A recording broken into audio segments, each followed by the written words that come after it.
Hello and welcome to this green screen shadow tutorial.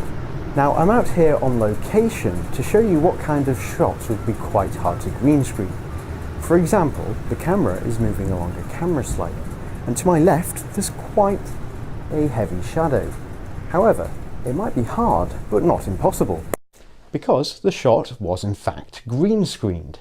Now this isn't as hard as you might think, so in a minute I'll just show you how I set up the shot, and then we'll jump into After Effects and begin editing.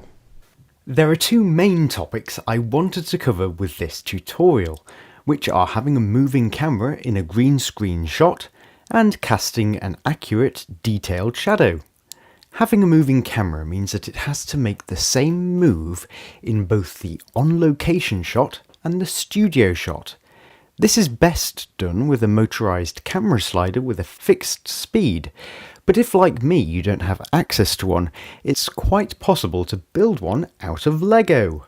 It's obviously not going to be as reliable, and it certainly looks unprofessional, but it does mean that you don't need expensive equipment to achieve this effect. So, after recording your on-location shot, it's important to take note of the focal length of the lens, angle of the camera, and height of the tripods. Once you have these details, you can use them to make sure that the camera is set up in exactly the same way for your green screen shot. Whilst you're on location, it'll be very helpful to take a reference image so that you can observe the lighting and the shadows, which comes in very helpful for later editing. So once you've got your location footage, it's time to set up your green screen shot. There are several things to keep in mind for this. The first is that you must of course make sure that the camera is set up to match the height, angle and focal length of the location shot. Additionally, your green screen has to be big enough to reach behind the subject from two separate angles. The first angle is of course the main camera, and the second angle is from what I will refer to as the shadow map camera. This shadow map camera is for capturing an image from the perspective of the main light source, which we can then use to cast accurate shadows when compositing the scene. This is going to be the main focus of this tutorial, and it really helps to sell a scene, especially for head-to-toe shots. The shadow map camera doesn't have to be anything special, and even a decent smartphone camera will do, but it does have to be recording at the same frame rate as the main camera. So make sure that your subject is fully in shot and fully covered by the green screen. Camera orientation doesn't really matter, but the camera does have to be positioned as closely as possible to the main source of light. As for lighting the scene, it's important to match it as closely as possible to that of the location shot. This is where the reference image comes in handy. So if we take a look, we can see that the main source of light is coming from the left, and there's not really that much else affecting the subject. So to recreate this in the green screen shot, I used a bright LED panel positioned roughly at the same angle. However, only having one light source means that heavy shadows can be cast onto the green screen, which can make keying quite difficult. So it's important to lift these shadows using secondary lights, angling them so that they do not interfere with the lighting on the subject. One of the most important areas to lift shadows is the subject's feet, as this is where shadows are the darkest. So for my scene, I used an LED bar angled just so that only the feet and their shadows were affected. Now, the last thing to add to your scene is something small and white that we can use to motion track later. I just used a pebble. This is just to equalize any discrepancies between the camera move of the on-location shot and the green screen shot. Positioning it between the feet of the subject is usually the best place for it.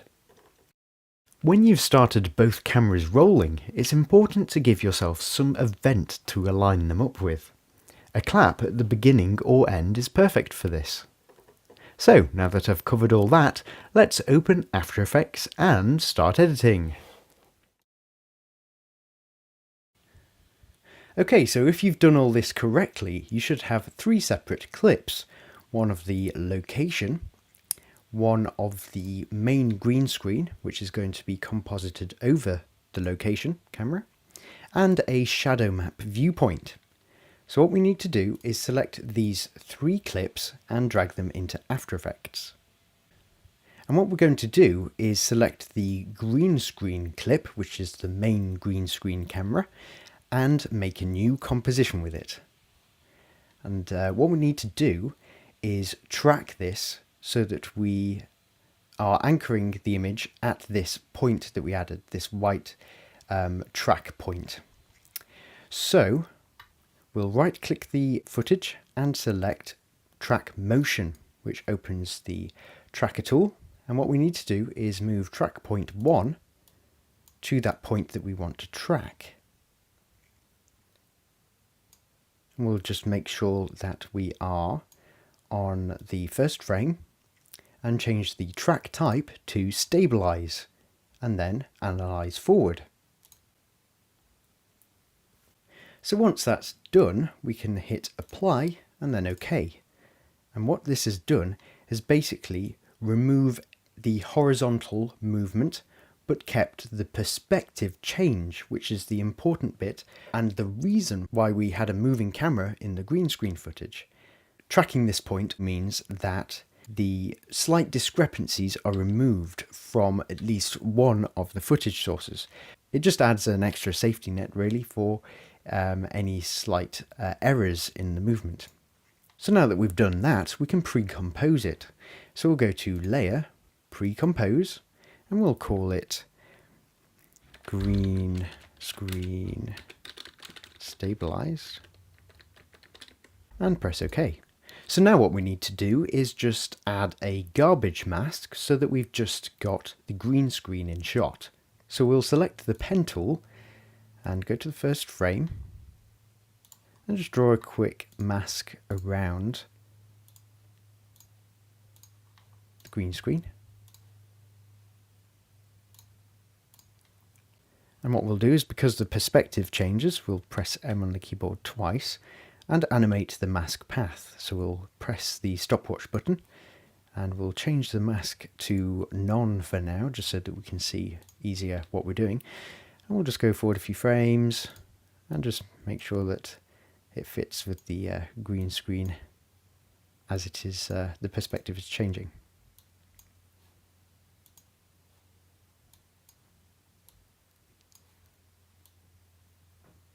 So once that's done, we'll change it back to Add, and we've just got a basic garbage mask. So what we need to do now is track our location camera in 3D. So we'll select it in the project panel and make a new composition with it, and we'll change the name of this composition to Main Comp and press OK. So what we need to do is, as I said, track it in 3D because this effect heavily relies on a 3D scene. So what we need to do is right click the location camera layer and select Track Camera, which adds the 3D camera tracker to the layer and begins analyzing.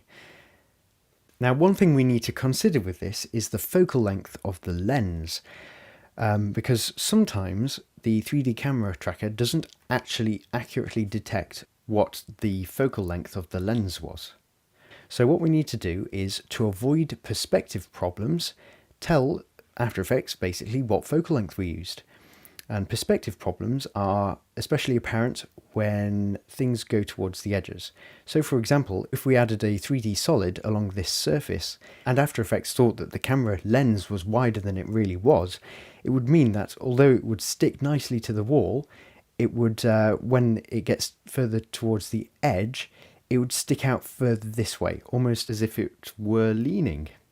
So thankfully, we can change the shot type to Specify Angle of View, but this is angle of view in degrees, which is not what camera lenses are actually measured with. So what we need to use is a little calculator just to make sure that we have the correct value. So what we'll do is just go to Google and we'll type Canon Lens Calculator. Then go to the main link that comes up and we'll select Calculate Angle of View. So what we need to do is enter the full frame equivalent focal length of the lens in millimeters. Now the lens I used was equivalent to 28 millimeters, so we'll punch in 28 and press calculate. And what we need to do is look at the 35 millimeter still row and see the horizontal column, and this is the value that we need to tell After Effects. So it's 65.5 degrees. So we'll just go into After Effects and specify the angle of view, 65.5 degrees. So once it's finished analysing the footage, it will solve the camera with that angle of view and will mean that the perspective will be accurate, which is quite important. Okay, so once the camera tracker has finished tracking, you should have plenty of little track points on your footage. So what we need to do now is recreate the surfaces that we want shadows to fall upon. So because the light is over here to the left, and I'm thinking about putting the subject around about here, the shadow will be on the ground and up this wall. So what we need to do is make some solids to represent these surfaces. So what we'll do is just select some of these track points, and then we'll check with the target just to make sure that it's representing that surface quite well, and then we'll right click and select Create Solid and Camera, and we'll do the same with the ground. Just select a few of these. That's not representing that very well, so we'll just go forward a few frames until a few more dots should appear. There we go, and we'll just select these. Yep, that seems to represent the ground quite well. So we'll right click that as well and select Create Solid. So now we've got our solids, what we need to do is align them to the surfaces, so the floor and this wall, and make it so that they don't overlap. So what we'll do is just select one of them. We'll start off with the wall, and we'll just select the rotation tool and just rotate it a bit, move it down, move it back, and scale.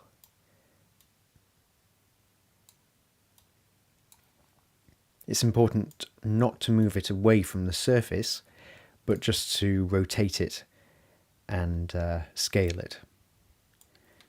Press R on the keyboard to adjust this a bit more finely. Scale it up. Okay, so that looks like it represents the surface reasonably well. And just to check it, I'm going to go to Effect, Noise and Grain, Fractal Noise, which just adds some texture to the surface. And then I'll change the mode to Overlay. So what we can do is just RAM Preview and just check that the solid sticks to the surface well without the texture moving around. Okay, so as you can see, that represents the surface quite nicely. So we'll now just position the floor layer, rotate, move, scale it up. And again, I will add a fractal noise layer to this solid, just so that we can just check that it is representing the surface quite nicely. And of course, changing the camera angle can be quite helpful. I'm going to press R on the keyboard just to bring up the rotation options. Set that to -2.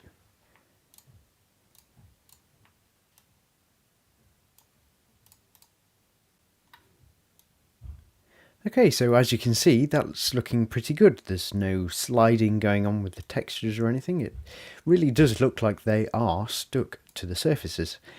So what we can do now is just disable the fractal noise effect and change the mode back to normal.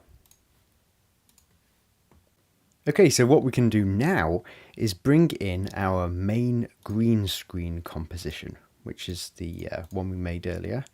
So we'll go to the project panel and select main green screen and just drag it into this composition. And what we'll do first is just put it on top, and we'll go to Effect, Keying, Key Light, and we'll just select the dropper tool and then select the green of the screen. So that's done basically a really quick key. And what we'll do is, as you can see here and down here, it's not looking very good at all. So what we'll do is change the view in Key Light to Screen Matte and change some values. Now with this, black represents fully transparent, whilst white represents not transparent at all. So what we can do is bring down this Screen Matte option, and we can clip the black and white values just to sort of trim it a bit. So we'll clip black up to a value where it gets rid of as much noise as possible on the green screen. Let's try 41. And we'll do the same with white. And as you can see, this is reasonable, but it's not that great. The scene really is not that good of a green screen, but it does mean I can show you how we can refine it later. The major issue I'm seeing right now is this, but we can fix that in a bit. So we will change the view back to final result, and what we need to do now is position the subject in the scene in 3D space. So what we'll do is press toggle switches / modes and make the layer 3D, and then what we can do is push the subject back until you start to see the layer disappear into the floor, because this really does represent where it is in 3D space. So what we need to do is just position this layer where we want the subject to stand. So we'll just position it so that the feet are just above being clipped by this orange layer. Now we need to check that the timing of these layers is correct, because as you can see, the slide of the background layer doesn't actually start until about 3 seconds in. So what we can do is just move along the green screen composition and trim the work area as well.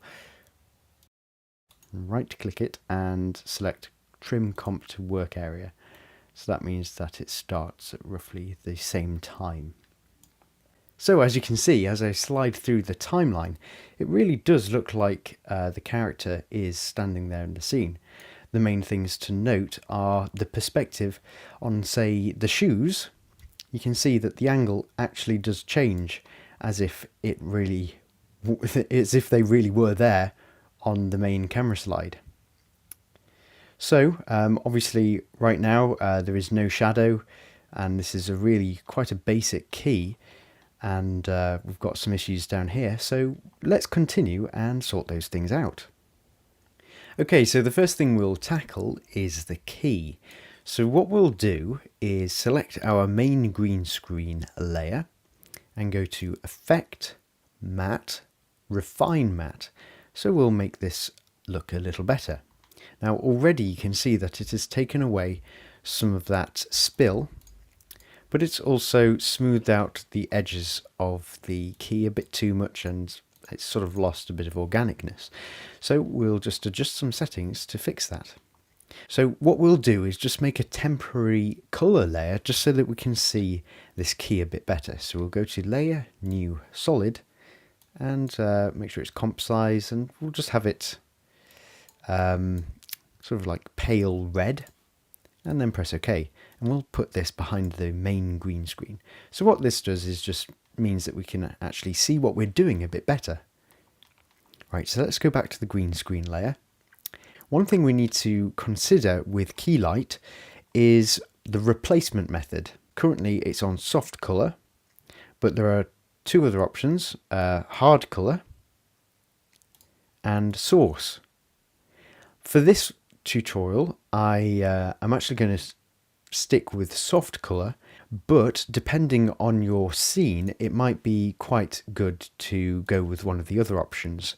For example, Source just places the original footage in without reducing any of this green spill, but Hard Colour actually tries to correct the green spill, as you can see, but it doesn't correct for luminance change, so it can look a bit washed out with Hard Colour. So what I like doing is using Soft Colour, which means that it corrects the spill but also keeps the correct luminance, so it keeps things nice and contrasty. But the downside of using Soft Colour is that if your camera has quite heavy compression, it can create some heavy noise. But for this particular scene, it actually matches the noise of the background plate. So Soft Colour is actually an ideal choice. So we'll just leave it at that for now, but remember that you can select any of these three settings, depending on what looks best. So we'll minimize key light for now, and start playing with the Refine Matte filter. Now, with Refine Matte, everything is relative to how high this smooth setting is. For example, with smooth set to 2, I can set the feather to 100%, and it's pretty blurred. But if I set smooth to 1, it reduces the feather amount quite a bit. So that's something to keep in mind. So what we'll do is just set it to the smooth amount to 1, and we'll increase the feather amount to 70. Now that might seem like quite a lot, but the goal of setting the feather amount is to match the sharpness of the footage.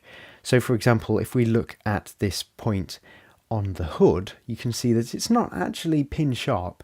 So if we try and match the edges of the coat to the sharpness of that point, this little white point here, it means that we can actually get a fairly convincing key. But don't go overboard with the feather, because it can really ruin a key quite a lot. So just keep it fairly low, but just enough to match the sharpness of the overall shot. Another thing we can change is the choke amount, because as you can see up here, it seems like there's a sort of a dark rim around the hat. So we'll just increase the choke amount, which takes a few pixels away from the edge. It's only very slight because we're working with quite a low smooth value, so even a choke of 100% doesn't actually take away that much, but it's just enough to improve things slightly. We'll leave reduce chatter at 50%, and we'll leave use motion blur ticked, because it actually does have quite a good effect. As you can see here, this is with motion blur on. Observe this hand, and this is with it off. So it just smooths those edges and makes it look quite realistic. Another thing we can do is change the decontamination amount. So this is increased decontamination, and if we increase it, what it does is homogenize the colors of the edges. So for example, if we put this to an extreme value, say 6, you can see that it sort of it definitely gets rid of that black rim, but it's also blurring the edges a bit too much. So a value of 6 is obviously too high, so we'll try 2, value of 2. That's not bad, but I can still see a bit of halo, so we'll try 3. I think that's as far as I'm willing to go without it actually affecting the rest of the key. But it does improve that halo effect quite nicely. So now that's done, let's tackle this issue down here. And this is fairly simple. All we have to do is go to the first frame. I pressed home on the keyboard to do that. And we'll select the pen tool and just simply draw a mask around it. So we'll just go like that. And what we'll do is, because we actually want to exclude this area, we'll hit M on the keyboard twice to bring up the mask options and change the mask 1 to subtract. We can also increase the feather amount to 3 pixels, and that should be good enough. And what we need to do is, because obviously the perspective changes, we actually need to animate this mask. So we'll press the stopwatch button and select the selection tool. Go forward a few seconds. And just make sure that this sticks nice and closely to the edge of the shoe. So now that that's done, we can actually just preview it and make sure everything is looking good in motion. So we can now delete the medium red solid layer that we made. So this is looking a lot better. I'm actually quite happy with this key. It's got some nice natural motion blur. The edge rolls off really quite naturally. It doesn't look too sharp. And yeah, it's looking pretty good. So now what we need to do is start making the shadow. So let's go to the project panel. So what we need to do is select the shadow map recording and bring it into our composition. So what we want to do is add a mask to this, just like the other one. So we just want to mask around the area that we want to keep. So we'll just select the pen tool and just make a very quick mask. And then again, like the first one, we will go to Effect, Keying, Key Light, and select the dropper tool and select the background. Now, the great thing about the shadow map is that the key really doesn't have to be very good at all. It just has to be, it just has to have the right shape. So what we can do is change the view to screen matte, and again, crush the shadows and the highlights. So we'll bring clip black up and bring down clip white.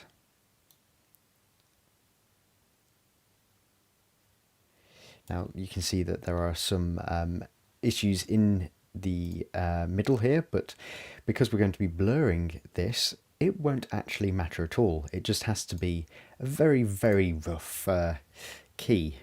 I mean, as you can see, this looks really bad in colour, but we're going to make it actually completely black anyway. So we'll go to Effect, Colour Correction, Levels, and we will bring down the white value to 0. So that's just made the layer completely black. Now what we need to do is make this layer 3D, and we'll shift parent it to the main green screen layer.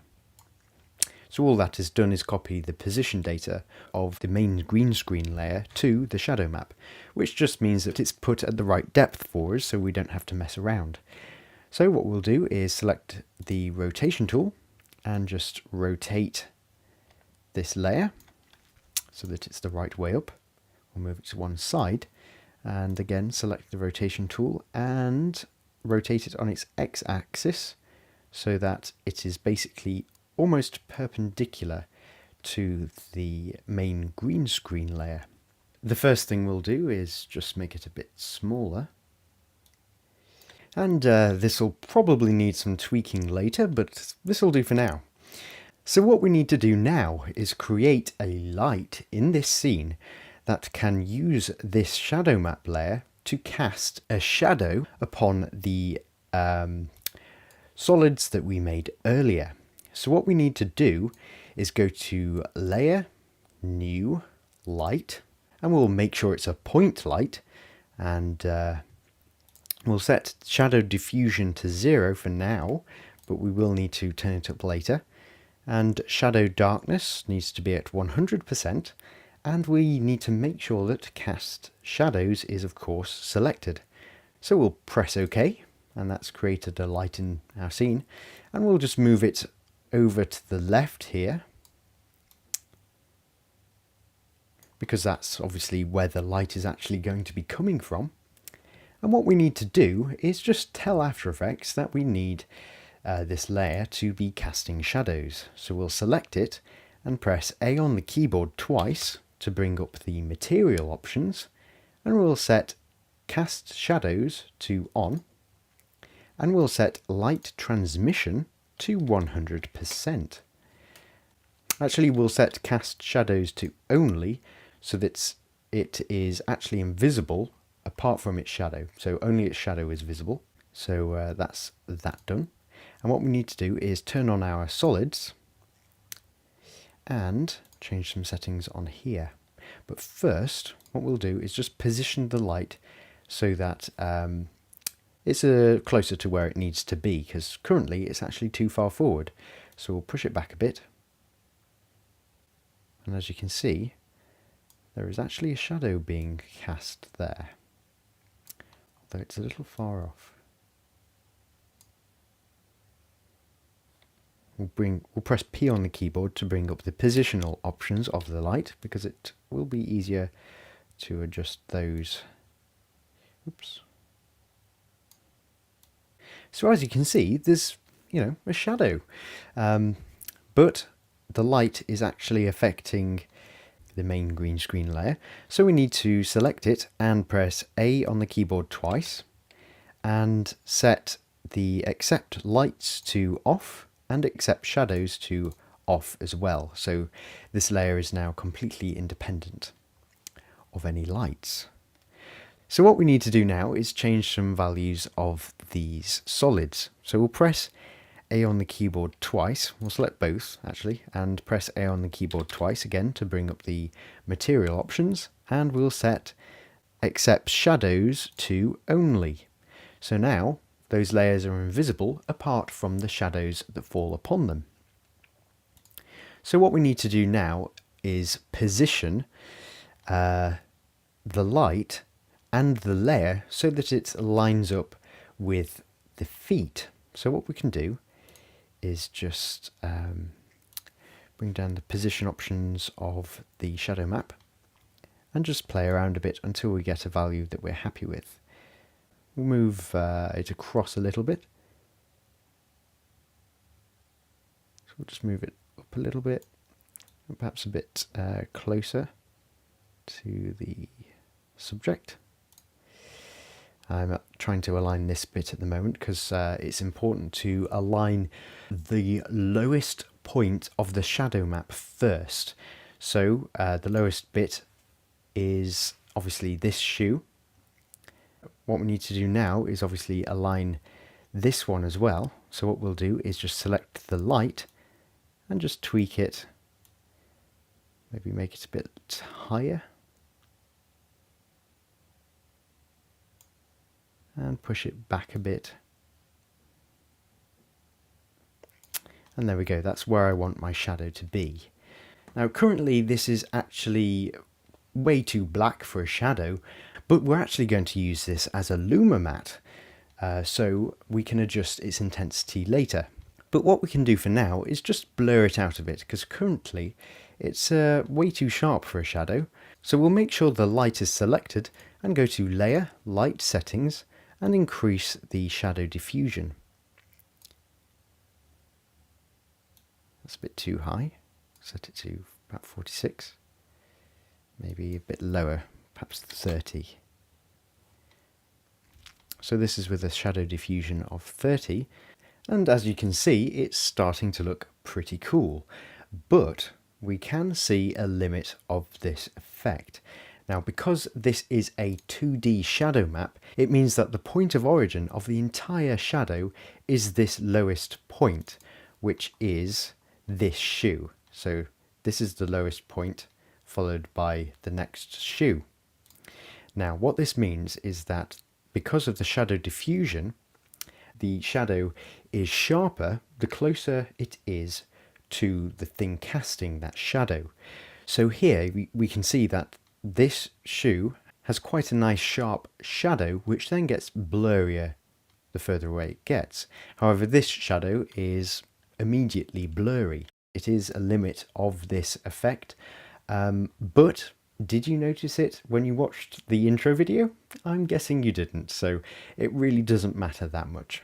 Another thing to keep in mind is if I were to put my hand up to this wall, because the shadow is actually being cast in 2D from here, it means that it won't be accurately positioned on the wall.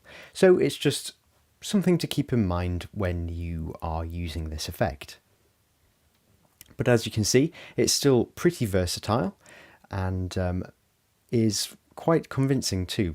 So now that we've got the light positioned and a shadow, we can start tweaking it to fit with the environment a bit more accurately. Now the first thing you'll probably notice is the fact that the shadow is overlaying this hole when it should be falling within it. And again, it gets chopped off here and there is no shadow on top of this wall. So what we can do is just make some more layers and mask out the layers that we have made to tweak this and get it a bit more effective. Now I'm seeing a line of black along this edge and that shouldn't be there. So what we need to do is just change a few settings just so that this doesn't happen.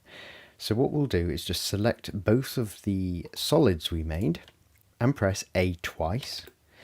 And what we need to do is set cast shadows to off, not only off. There we go. Okay, so that's gotten rid of that shadow. Now I think my subject is actually a little close to the wall.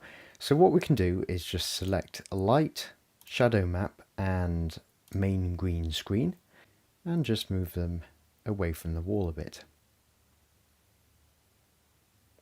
I think I'll go with there. So now what we can begin doing is creating a hole here and sort this out at the top because that doesn't look very good at all.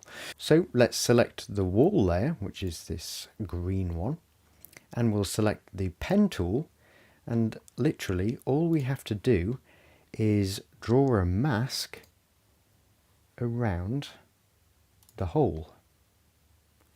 I will disable the shadow map so we can see what we're doing.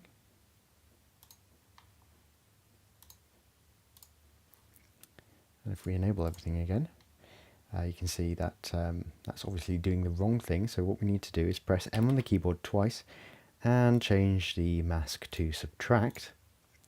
And it's looking a little sharp, so we'll set the feather to around 2 pixels and we'll expand it by -1. So that's looking pretty good. I mean, it's better than it was before, right? So next we need to actually make another 3D solid to put in this little on this little shelf.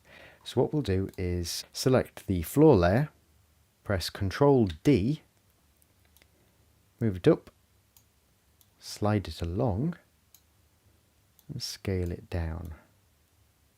The reason why I chose the floor layer was because it is already at the correct angle. So what I think we need to do to make sure that this is aligned correctly is just make the layers visible, because it's a bit hard to position them when things are moving dynamically. So we'll select them all and press A twice and change accept shadows to on. So now what that's done is basically just made it a bit easier to position this layer, because we can see its height and when it's going through the green layer. So we'll just make it just so it's shy of going through the green layer. So that's looking pretty good, and we need to do the same for the top. But before we do that, I'm going to just extend this green layer a bit so that we can get rid of this little gap. Let's make it a bit taller and move it up a bit. I should have done this first actually before putting this mask on, because now I have to move the mask, which is not ideal, but it doesn't take long. Okay, so what we need to do now is just add one final layer for the top. So we'll just duplicate this shelf layer, Ctrl D, move it up,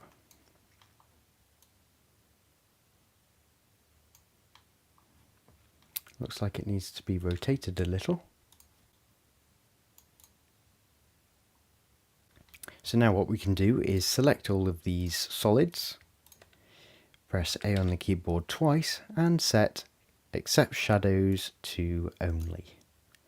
So now you can see we've got a shadow on top and a shadow in here. However, with this one, the shadow is still visible and not being blocked by this wall basically. But thankfully this is actually quite easy to fix. I think we'll just rename some of these solids just so that we know what's what a bit more. Call this one wall, which is the green one, and we'll call this one shelf. And what we need to do is duplicate the wall layer, so Control D, and we'll move it above the shelf layer, and then select the shelf layer and go to Toggle Switches / Modes, and we'll set the track matte of this shelf layer to Alpha Matte Inverted Wall 2, which is the wall layer that we just duplicated. So that basically just uses it as a mask and gets rid of that overlap. So it's not that far from being completed now, but there are a few other things we need to tweak. Now, the timing of this shadow map layer is actually wrong. So if we preview it, you'll see what I mean. So as you can see, the shadow is severely out of sync. So this is fairly simple to fix, and it's the reason why you have to include some event to line them up with.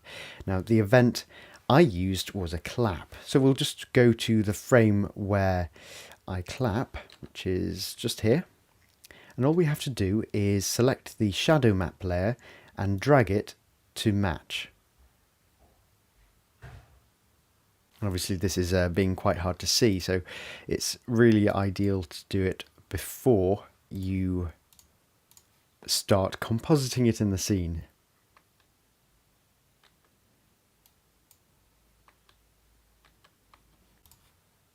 Okay, so now that they're aligned, I'll just set everything back to how it was. So as you can see, this is starting to come together quite nicely. Now, currently it's still pretty dark, the shadow, too dark in fact, and I'm looking a bit washed out in the scene. But whilst I was on location, I took a reference image of how I looked in the scene in reality. So we'll just bring that reference image into After Effects, double click it, and which opens the layer, but we can move the panel to one side just so that we can use it for comparison.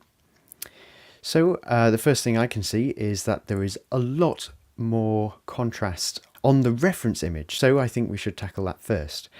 So we'll select the green screen composition and go to Effect, Color Correction, Curves, and what we can do is just make it a lot brighter. Perhaps not have such a smooth roll off, but clip as well. There we go, that's starting to look a bit better.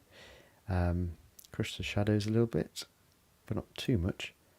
So brightness wise, that's looking a little bit better, but the colour is wrong. So what we can do is just go change the channel to green, and bring green down a smidge. So that's not perfect, but it is a little bit better. I think it perhaps is a bit too saturated, so we'll go to Effect, Color Correction, Color Balance, and bring down the saturation by say 10 just to see. And that's looking reasonable. Perhaps it's a little bit too red, so we can bring down the red just a tiny bit. And that's a lot better than it was. So that's how it used to be, and that's how it is now. So let's have a look at the shadow now. And as you can see, the fake shadow is pretty dark. The blurriness is about right, and so what we can do is close this reference image for now. So now what we need to do is use this shadow map as a mask so that we can actually fine-tune the colour of the shadow. So we will first select the 3D camera and duplicate it, so Control D. And now what we'll do is just make sure the duplicate is selected, and then select all of our solids and the shadow map and the light, and we'll go to Layer, Pre-Compose, and we'll call this Shadow Map Comp, and press OK. And now we need to move that below the main green screen composition, and we'll just enter that composition we've just made and go to Layer, New Solid. We'll make a white solid at comp size and move it underneath everything. So now, as you can see, we've got basically a Luma matte. Now before we go any further, I've just noticed that we've still got this little pebble in the scene. So what we can do is just go into the shadow map comp, double click the shadow map layer, and just add a little mask around that little track point. Press M twice and change this new mask to subtract. So that's just gotten rid of that nice and quickly. So now what we can do is select the location camera layer, which is the background plate, and delete the camera tracker from it and duplicate it. So Control D. And now what we can do is just move the shadow map composition above this new duplicate and then set the track matte of the location camera layer to Luma inverted matte shadow map comp. Now it seems to have made the shadow disappear, but it hasn't. We've just basically made this layer use the shadow map comp as a mask. So what we can do is adjust the shadow and give it some texture. So we'll make sure our layer is selected and go to Effect, Color Correction, Curves. And now we can actually fine tune the shadow and basically just make it look however we like. So I think we'll just bring down the total brightness and soften it a bit. So we want to keep some texture. That looks pretty good. Now if we open up the reference image, we can see that the shadow actually has a bit of a yellow tinge to it. If we increase this exposure a little bit, we can see that the shadow has a bit of a yellow tinge to it, and that tinge is actually coming from the other lights in the scene.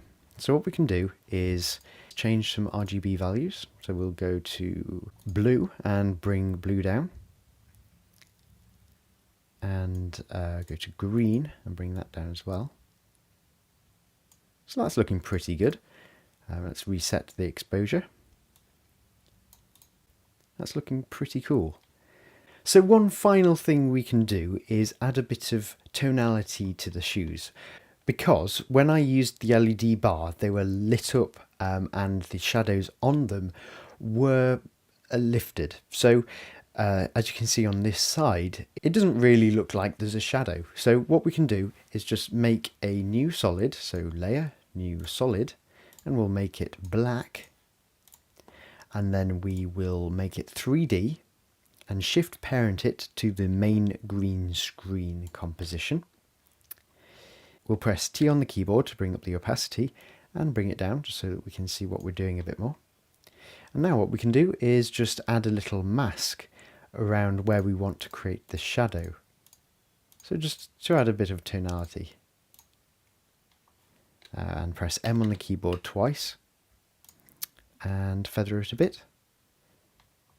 And do the same with the other shoe. So add a little mask.